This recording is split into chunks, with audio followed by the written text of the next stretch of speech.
Vous avez la parole. Monsieur le Président, merci. Cet amendement 16.9 propose que pour les contribuables non résidents qui actuellement ont un barème qui les met à une sorte de retenue, une retenue à la source, que ce barème, cette technique de collection de l'impôt sur le revenu passe au prélèvement à la source.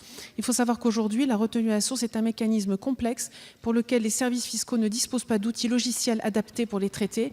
Une déclaration sur deux est traitée à la main. Donc le passage de la retenue à la source au prélèvement à la source serait une source d'économie considérable pour l'État et de simplification non moins considérable pour le contribuable non résident. Je vous remercie. Je vous remercie. Nous avons dans cette discussion commune le 2552, un amendement du gouvernement. Monsieur le ministre, vous avez la parole. Oui, merci Monsieur le Président, Madame la députée. Donc, il s'agit effectivement de l'amendement 2552 qui fait écho à la fois à la réponse à la question gouvernement que vous m'avez posée suite à votre excellent rapport et par ailleurs de la discussion que nous avons eue hier où vous avez eu la gentillesse de retirer les amendements que vous présentiez. Je crois que cet amendement du gouvernement qui est très largement inspiré de vos propositions correspond non pas à tout le rapport et à toutes vos propositions, Madame la députée, mais à une grande partie de ce que nous avons évoqué. C'est d'ailleurs pour cela que je vous proposerai par ailleurs, Monsieur le Président, que Madame Genetet puisse, si elle le souhaite, retirer le 1619 au profit de 2552 du gouvernement et ainsi copartager la paternité de cette législation favorable, si j'ose dire, aux non-résidents, notamment en appliquant une justice fiscale qui n'aurait été pas à présent appliquée de la même manière que pour les résidents français. Donc je crois qu'on a eu longuement cette discussion, me semble-t-il, hier, suite aux présentations de Madame Genetet. Donc évidemment, avis favorable sur mon amendement gouvernemental, avec une demande de retrait pour le 1619. Je vous remercie, Monsieur le ministre. On va demander l'avis de la commission et puis je vous laisserai. Monsieur le rapporteur. Merci, Président.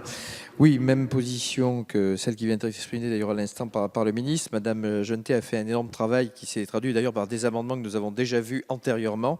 Et c'est une demande de retrait de cet amendement, comme elle a d'ailleurs retiré un certain nombre d'amendements au profit de celui du gouvernement. Il y a un avis favorable.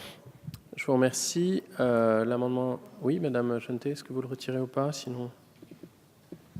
Voilà. Merci Monsieur le ministre et Monsieur le rapporteur, mais j'aurais voulu apporter une précision parce qu'il y a dans cet amendement du gouvernement un point sur lequel je voudrais attirer votre attention. D'abord, je voudrais vous remercier pour tout ce qui a été fait et les parties de mon rapport qui ont été reprises dans votre amendement. Mais néanmoins, je voudrais insister sur un point. C'est juste le passage du taux forfaitaire de l'impôt sur le revenu de 20 à 30% à compter des revenus 2018. Donc ça veut dire rétroactif. Et cette proposition...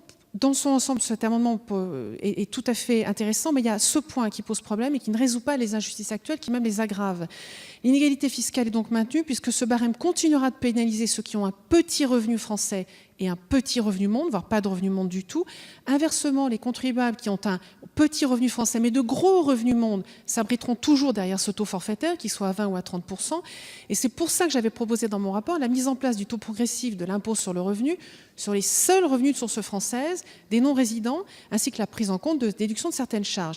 La convergence fiscale, à mon sens, et au sens, j'ai associé mes collègues députés des Français à l'étranger, doit être totale, sinon elle est tout à fait discriminante.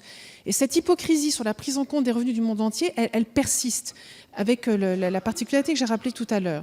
Donc pour ceux qui n'ont que des revenus français, comment prouver qu'ils n'ont pas de revenus monde? Ça, c'est un vrai sujet.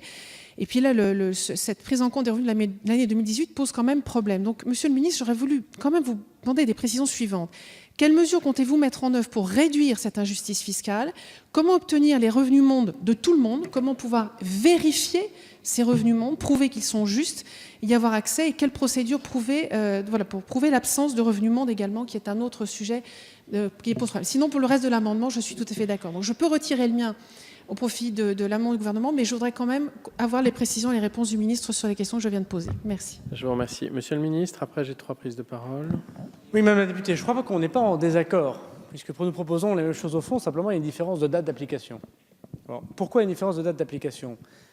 Parce que nous considérons, si j'ose dire en le faisant avant vous, que nous gageons ainsi, parce que ça coûte à peu près 200 millions d'euros, l'amendement positif pour les Français non résidents en France de l'exonération de cotisation sociale sur le capital pour à peu près 200 millions d'euros qui arrive en PLFSS, d'où d'ailleurs la difficulté de notre discussion, mais il me semble vous l'avoir annoncé, y compris dans cet hémicycle, en réponse à votre question d'actualité.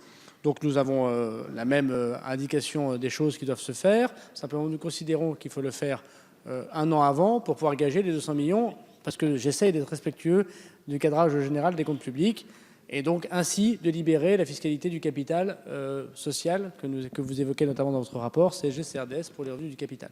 Voilà pourquoi l'amendement du gouvernement est légèrement différent de vos propositions. Il faut le voir en miroir, me semble-t-il, avec ce qui va arriver positivement au PLFSS. Donc je vous remercie, si vous le pouvez, de retirer le 1619 et donc ainsi d'adopter la grande partie de votre œuvre, qui est celui du 2552.